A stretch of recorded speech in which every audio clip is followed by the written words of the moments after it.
हमारा ये बोलना है कि अगर ये जुर्म है और अगर ये गुनाह है तो इस पर वही कलम लगनी चाहिए जो कलम उस जुर्म की है।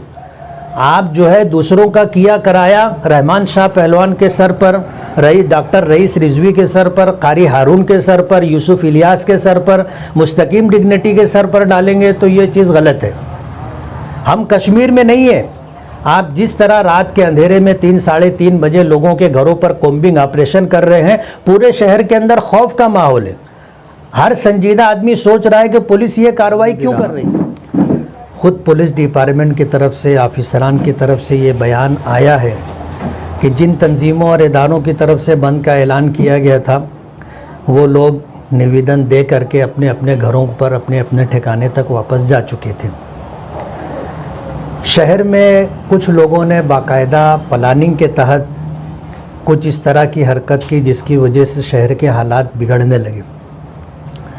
पुलिस डिपार्टमेंट की नफरी बहुत कम थी।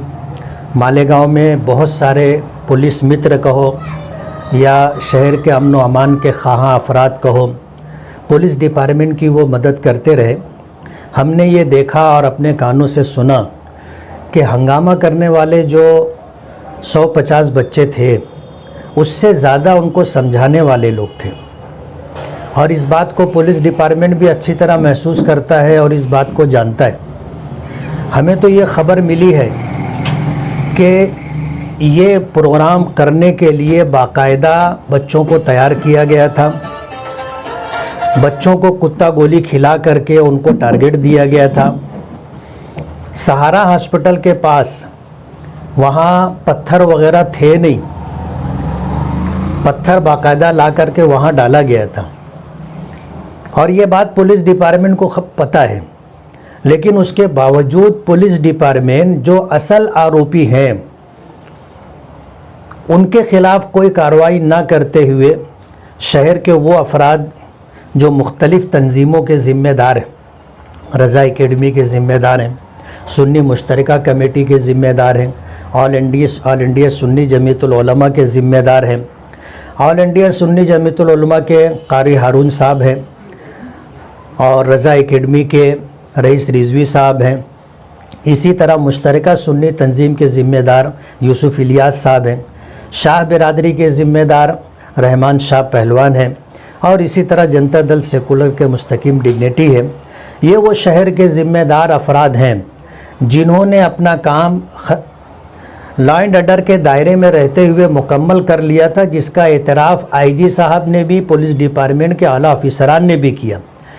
मेरा ये कहना है कि इस शहर के अंदर पुलिस जिस तरह की कार्रवाई कर रही है ये खुला हुआ जुल्म और अन्याय।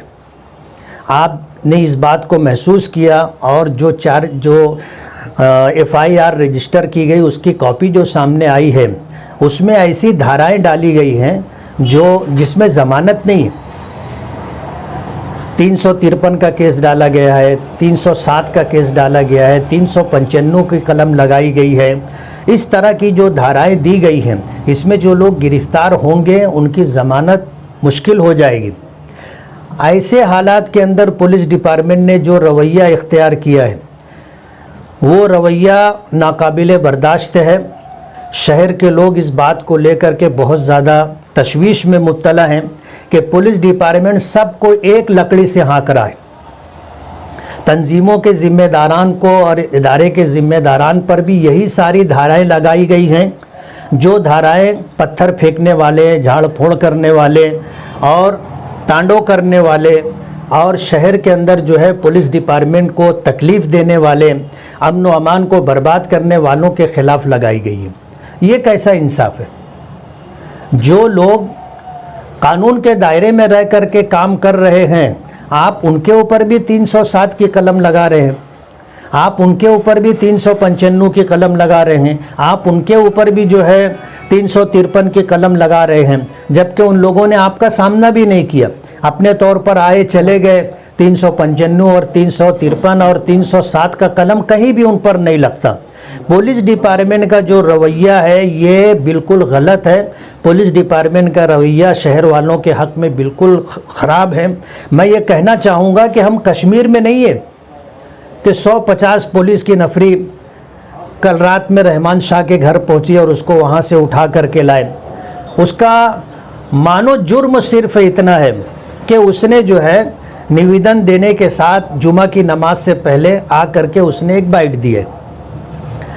हमारा ये बोलना है कि अगर ये जुर्म है और अगर ये गुनाह है तो इस पर वही कलम लगनी चाहिए जो कलम उस जुर्म की है।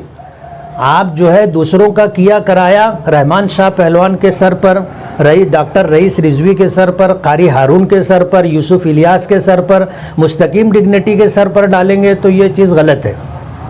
हम कश्मीर में नहीं है। आप जिस तरह रात के अंधेरे में 3 साढ़े 3 बजे लोगों के घरों पर कोम्बिंग ऑपरेशन कर रहे हैं, पूरे शहर के अंदर खौफ का माहौल है। हर संजीदा आदमी सोच रहा है कि पुलिस ये कार्रवाई क्यों कर रही है। हमें तो हैरत और दुख इस बात का हो रहा है कि जिन्होंने पुलिस की मदद की थी, पुलिस उनके खिलाफ भी कार्रवाई कर रही है। ये मामला ले करके हम लोग होम मिनिस्ट्री में जाने वाले।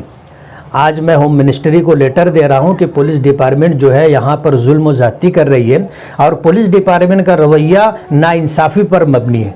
अगर गुनाह है तो जिसका इस मामले में जितना रोल है उस पर उतनी ही कलम लगनी चाहिए और उनको भी जो है अपनी सफाई का पूरा हक देना चाहिए।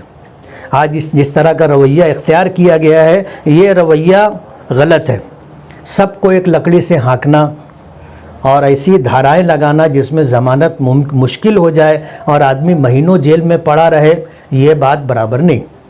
हमने ये बात पहले दिन कही है कि जो गुनहगार हैं, जो मुजरिम हैं, आप उनको कड़ी से कड़ी सज़ा दो कानून के दायरे में, लेकिन जो लोग बेकसूर हैं आप उनको हरेसमेंट ना करें। बहुत सारे लोगों को उठाया गया है सिर्फ इस वजह से कि वो मजमे में थे, उनका फ़ोटो आ गया है। ना उनके हाथ में पत्थर था, ना लाठी खाठी थी और ना उन्होंने कोई झाड़ फूड़ में हिस्सा लिया, कुछ भी नहीं किया, लेकिन तमाशाई की हैसियत से थे। उनको भी जो है सब धाराएं लगा करके उठाया जा रहा है। ये एक लकड़ी से हाँकने का जो तरीका पुलिस डिपार्टमेंट ने इख्तियार किया है, ये गलत है। मैं ये कहना चाहूँगा कि पुलिस डिपार्टमेंट असल आरोपियों को छोड़ करके ऐसे लोगों को गिरफ्तार करने के चक्कर में पड़ी है जिनको गिरफ्तार करने के बाद पुलिस को फ़ायदा हो सकता है। इस वीडियो को लाइक करें, हमारे चैनल को सब्सक्राइब कर बेल आइकन जरूर प्रेस करें।